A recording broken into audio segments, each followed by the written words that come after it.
বারবার গঙ্গাসাগর একবার, কিন্তু কেন বলা হয় এই কথা? কেন গঙ্গাসাগরে একবার গেলেই যথেষ্ট? মহাভারতের বনপর্বে লোমশ মুনি তার ব্যাখ্যা দিয়েছেন। লোমশ বলেন, এই মহাতীর্থ স্থান পরশনে হয় তার বৈকুণ্ঠে প্রস্থান। অর্থাৎ গঙ্গাসাগরের জলে একবার মাত্র ডুব দিলেই মোক্ষ লাভ হয়। বারবার এখানে আসার কোনো প্রয়োজন পড়ে না। তাই সব তীর্থ বারবার, গঙ্গাসাগর একবার।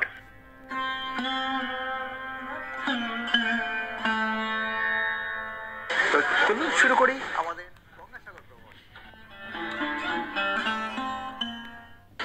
সবাই যেভাবে যায়, শিয়ালদা থেকে কাকদ্বীপ পৌঁছে, কাকদ্বীপ থেকে তারা তাদের গঙ্গাসাগর যাত্রা শুরু করে, আমরাও তাই করব। কাকদ্বীপ থেকে আমরা কাকদ্বীপে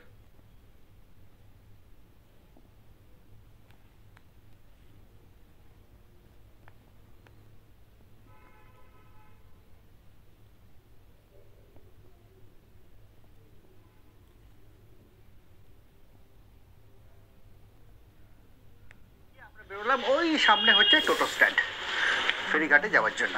এখান থেকে গঙ্গাসাগর যাওয়ার জন্য টোটো পাওয়া যায়। টোটো ভাড়া হচ্ছে 20 টাকা। প্রথমে আপনাকে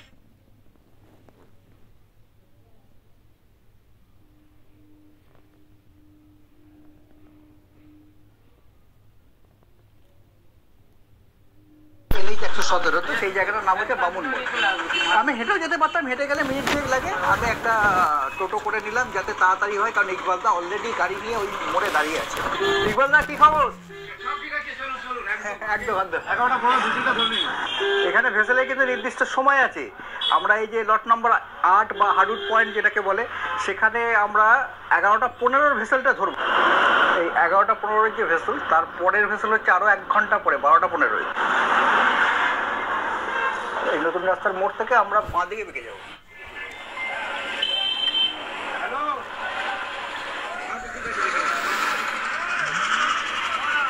welcome to Gangasagar. Lot number 8, সেটা পথ নির্দেশ করা রয়েছে সামনের দিকে। আমরা প্রায় পৌঁছে গেছি। যারা গাড়িতে আসবেন, এইদিকে হচ্ছে গাড়ি পার্কিং।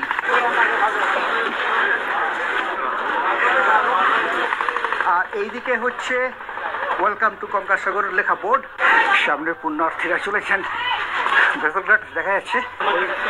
এই হচ্ছে লট নাম্বার 8, তার 4 নম্বর জেটি, এবং সেই জেটির এই হচ্ছে টিকিট কাউন্টার।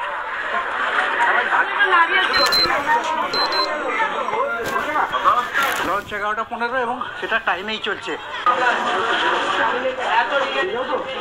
এই টিকিট চেক হলো। এখানে জেটিতে দড়ি আটকানো আছে, এখনো খোলেনি। ইকবালদা বাড়ি থেকে কটায় বেরিয়েছিলেন? 8:10। সকাল 8টায় বেরিয়েছে আমার জন্য। মানে ইকবালদা আছেন বলে এই ট্যুরটা আমাদের পসিবল হচ্ছে, নাহলে কিন্তু এরকম শর্ট নোটিসে গঙ্গাসাগর ট্যুর করা এই সময় একটু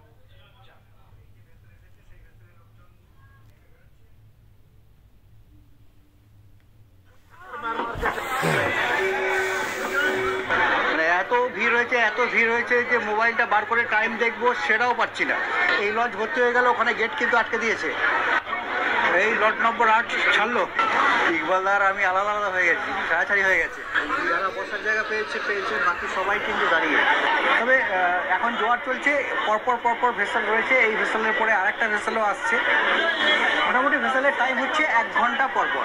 সিগালকে দেওয়ার জন্য, মাছকে দেওয়ার জন্য খাওয়ার। কিন্তু মুশকিল হচ্ছে লোকে পলিথিনটা এখানেই ফেলবে।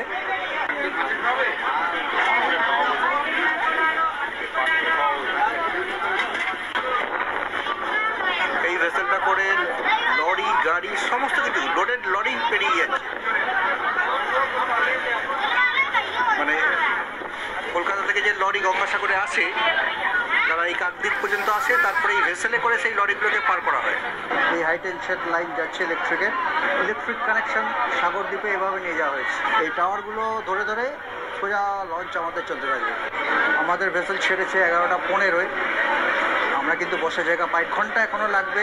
পুরো 1 ঘন্টায় কিন্তু এরকম দাঁড়িয়েই যেতে হবে। কাকদ্বীপ থেকে আমরা স্টার্ট করেছিলাম, এখন আমরা সাগরদ্বীপের কচুবেলিয়া প্রায় পৌঁছে গেছি। 12টা 9 মানে পৌঁছতে পৌঁছতে সেই 12:15 হয়ে যাবে, 1 ঘন্টা পাক্কা, 1 ঘন্টা লাগে জোয়ারের সময়। আমাদের লঞ্চ এসেই গেছিলো, কিন্তু ওখানে কোনো একজন ভিআইপি নামবেন, তো সেই কারণে আমাদের লঞ্চকে আবার আটকে দেওয়া হলো। লঞ্চ এসে লাগলো এবং যাত্রীদের মধ্যে তাড়াহুড়ো শুরু হয়েছে। অবশেষে এসে পৌঁছলাম গঙ্গাসাগর। ওইদিকে ছিল হারুট পয়েন্ট, হারুট পয়েন্ট থেকে এই পাশে আমরা গঙ্গাসাগরে কচুবেড়িয়া জেটিতে নামলাম।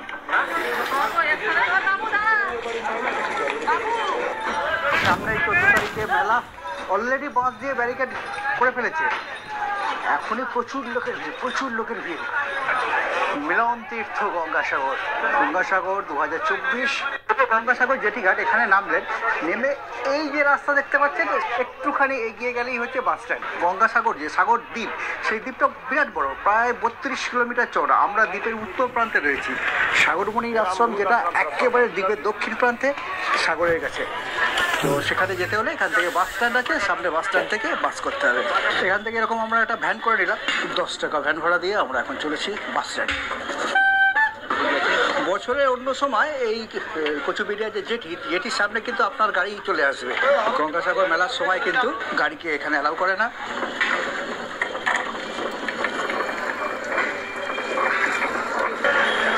এই হচ্ছে বাস স্ট্যান্ড। এখান থেকে কপিলমুনি আশ্রম যাওয়ার জন্য এই যে বাস, এই বাসের ভাড়া হচ্ছে 40 টাকা পার হেড।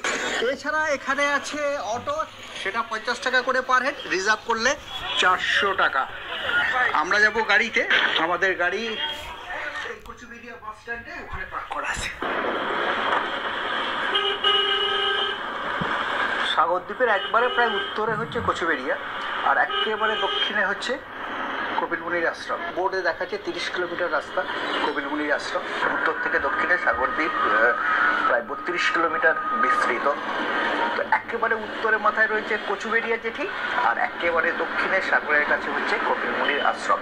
মেলাটা যে বসে, গঙ্গাসাগর মেলা যেটা, সেটা কপিলমুনির আশ্রমের কাছে।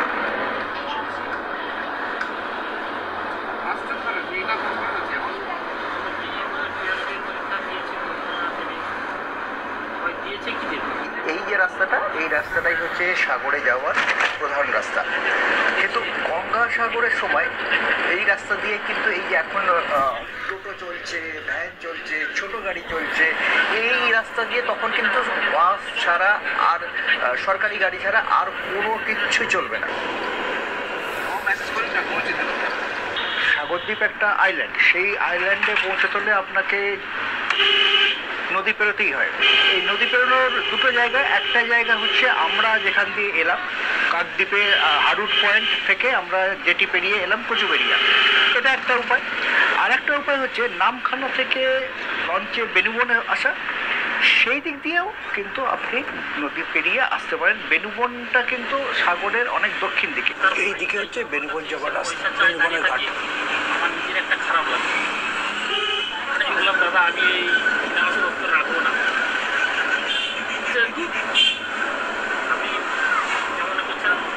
এই সাগরের প্রধান যে চাষবাস সেটা এক সময় ছিল তরমুজ, কিন্তু এখন তরমুজের বদলে এখানে চাষ হচ্ছে পান, মিঠা পাতা পান।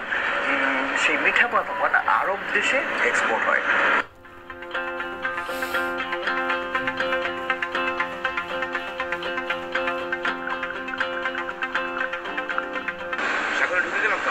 সাগরে ঢুকে গেলাম আমরা।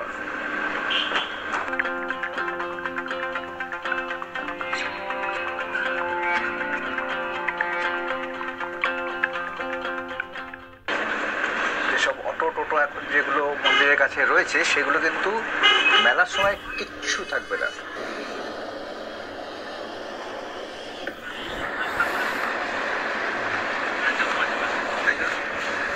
রাস্তা দুধারে যত ক্যাম্প তৈরি হচ্ছে, এখানে হচ্ছে তীর্থযাত্রীদের থাকার ব্যবস্থা, অস্থায়ী ব্যবস্থা। এই হচ্ছে গঙ্গাসাগরে ইউথ হোস্টেল। এমনি সময়ে বুকিং তো পাওয়াই যায়, কিন্তু এই সময়ে বুকিং পাওয়া খুব কঠিন। আমরা পৌঁছে গেছি মন্দির চত্বরে। এর পাশে দেখা যাচ্ছে ওই মন্দিরের চূড়া, এই হচ্ছে মন্দিরের পার্কিং। মন্দিরের সামনে এই হচ্ছে পার্কিং এরিয়া। এখন আমরা মন্দিরে যাই, মন্দির দর্শন করে আসি।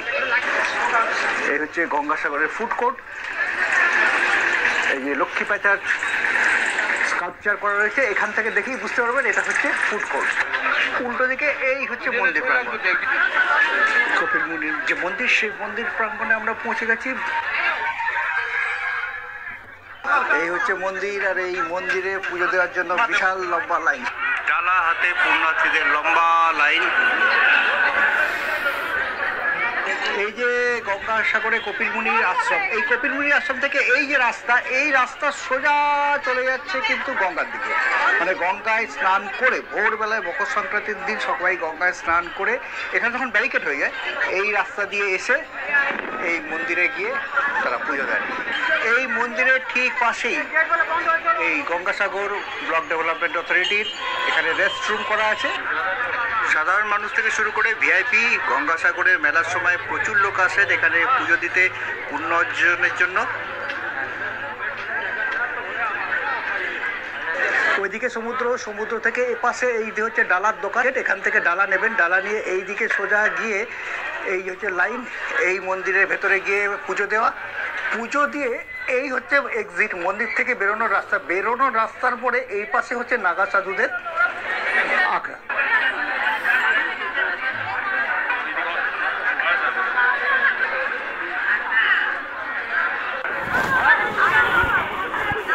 এখন তো মন্দির চত্বরেই টোটো চলে আসছে, কিন্তু গঙ্গাসাগর মেলার সময় এখানে পুরোপুরি ব্যারিকেড হয়ে যায় এই রাস্তায়। প্রণাম করার কাজ চলছে। এই যে মন্দির, মন্দিরের এপাশে এই যে স্টল যেগুলো রয়েছে সেগুলো বছরের অন্য সময় থাকলেও গঙ্গাসাগর মেলার সময় এখানে কোনো স্টলের অস্তিত্ব থাকে না। তখন একমাত্র শুধু ওই যে ডালা আর্কেড যেগুলো রয়েছে সেখান থেকেই ডালা পাওয়া যায় কেটগুলো থেকে। এবং 3টে ডালা আর্কেড আছে, পুজোর ডালা এবং পুজোর বিভিন্ন সামগ্রী এখানে পাওয়া যায়। এখানে শিব, কপিলমুনি, দেবী গঙ্গা, তার statue. GPDA Gangasagar Bakkhali development authority, তাদের এই 4 নম্বর গেট দিয়ে আমরা ঢুকলাম। ভেতরে পুজোর ডালা রয়েছে। এই ডালা কত করে গো? চলো স্যার 51 টাকা রয়েছে এরকম সাজ। মানে যেটা এখানে এই সাইজের পুজো লাগে সেরকম সাজ নিলে 51 টাকা রয়েছে। এগুলো 101 টাকা রয়েছে। আচ্ছা, 151 রয়েছে, 201 রয়েছে। এবার ধাপে ধাপে যার যেরকম সামর্থ্য না সেরকম মনে হচ্ছে। কেন পুজো দেওয়ার তো কোনো চাপ নেই না, যে যেরকম খুশি না। মানে 51 টাকা থেকেই শুরু না, নর্মাল 30 টাকা রয়েছে। 30 টাকা থেকে শুরু। 30 টাকা নর্মাল। এই যে ডালা, এটা হচ্ছে 50 টাকা। চলুন যাই পুজো দিই।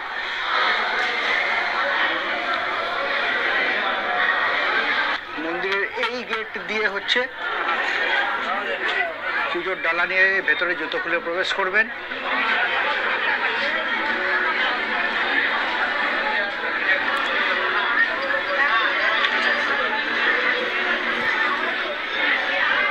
এখন মন্দিরে পুজো দিয়ে বেরিয়ে আসতে 5-7 মিনিট সময় লাগলো, কিন্তু এটাই গঙ্গাসাগর মেলার দিন, মকর সংক্রান্তির দিন বিশাল সময় লাগবে।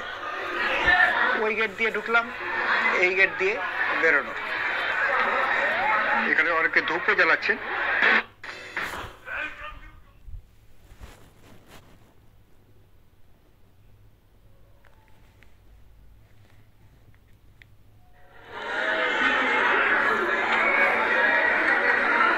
आशीर्वाद दीजिए।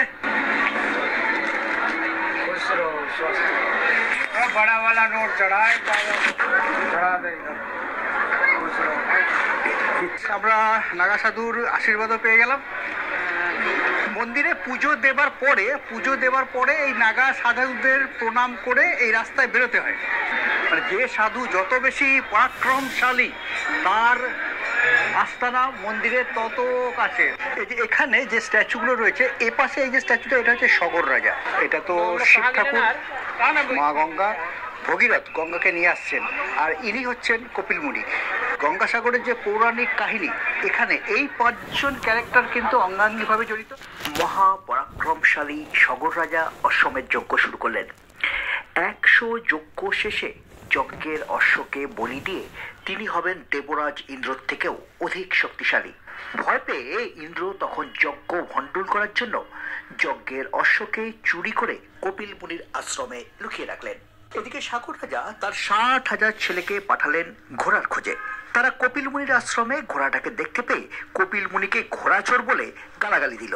রাগে কপিল মুনি তাদের ভস্ম করে দিল।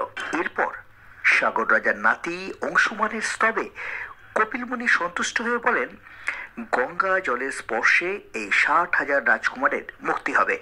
এরপর অংশুমানের নাতি ভগীরথ গঙ্গাকে সন্তুষ্ট করে মর্তে আসার জন্য রাজি করেন। কিন্তু গঙ্গা বলেন, তিনি যখন স্বর্গ থেকে মর্তে নামবেন তখন তার প্রবল শক্তিতে পৃথিবী চূর্ণ হয়ে যাবে। ভগীরথ তখন মহাদেবের তপস্যা করে তাকে রাজি করান তার জটায় গঙ্গাকে ধারণ করতে। স্বর্গ থেকে গঙ্গা তখন মহাদেবের জটার উপর ঝাঁপ দেন এবং 3টি ধারায় প্রবাহিত হতে থাকেন। স্বর্গের ধারার নাম হয় মন্দাকিনী, মর্তের ধারার নাম হয় অলকানন্দা, আর পাতালের ধারার নাম ভগবতী। সেই গঙ্গা জলের স্পর্শে সগর রাজার 60,000 পুত্র শাপ মুক্ত হয়ে স্বর্গে গমন করেন। মন্দিরের সামনে দিয়ে সোজা রাস্তা চলে যাচ্ছে সাগরের দিকে। চলুন আগে আমরা সাগরে ঘুরে আসি। এই যে এখানে মন্দির, এই মন্দিরের সামনে দিয়ে এই যে সোজা গেলে হচ্ছে সাগর। আগে লোকে সাগরে এখানে চান করতো, চান করে এই রাস্তা দিয়ে সোজা এসে মন্দিরে পুজো দিতেন। কিন্তু এখন সেটা সম্ভব নয়। কেন এখন এটা সম্ভব নয় সেটাই আপনাদের দেখাবো। রাস্তার দুধারে বিভিন্ন জিনিসের পসরা, বিভিন্ন জিনিসের পসরা। এই যে দোকানগুলো যারা চালাচ্ছেন, কে হিন্দু কে মুসলিম আপনি কিচ্ছু বুঝতে পারবেন না। এই যে এত বড় একটা মেলা, সেখানে হিন্দু মুসলমান সবাই একসাথে মিলেমিশে গেছে। এটাই হচ্ছে আমার ভারতবর্ষ, আপনার ভারতবর্ষ।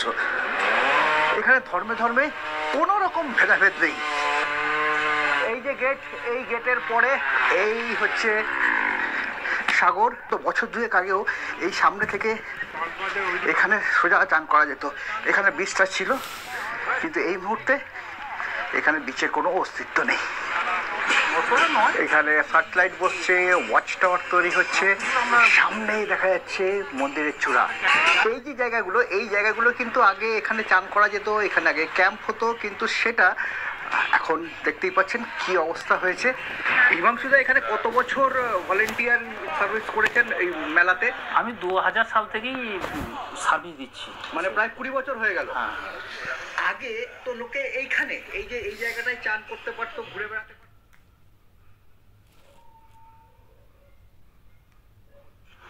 তো এখান থেকে মিনিমাম 500 মিটার পুরো নদী চর ছিল এবং বালিতে ছিল, বালি ভর্তি ছিল। আর এই চরেই আমাদের ক্যাম্পগুলো হতো। আর এখানে লক্ষাধিক মানুষ রাত্রে থাকতেন এবং সেই সঙ্গে বিচের উপরই? হ্যাঁ হ্যাঁ হ্যাঁ হ্যাঁ, বিচেই রাত কাটাতেন? হ্যাঁ হ্যাঁ।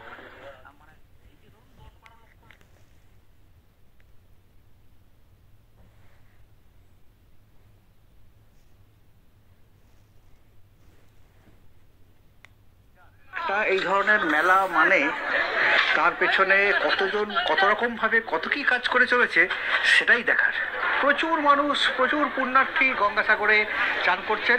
এই ব্যারেলে একটু জল এখান থেকে নিয়ে যাবো আর মাথায় গঙ্গাসাগরের জল ঠেকাবো। কিন্তু ভেতরে কাদা। এখানে কিন্তু প্রথমে একটু বালি, তারপরে সবটাই কিন্তু কাদা।